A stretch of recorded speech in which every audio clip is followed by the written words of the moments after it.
October 27, 2022. First time nangyari dito sa sa Crossing Pinaring. Sobrang lalim ng baha. Hanggang sa loob ng bahay ko. Inabutan.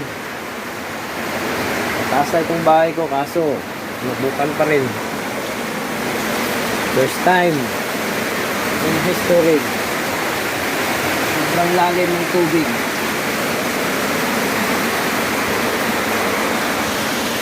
Thank you.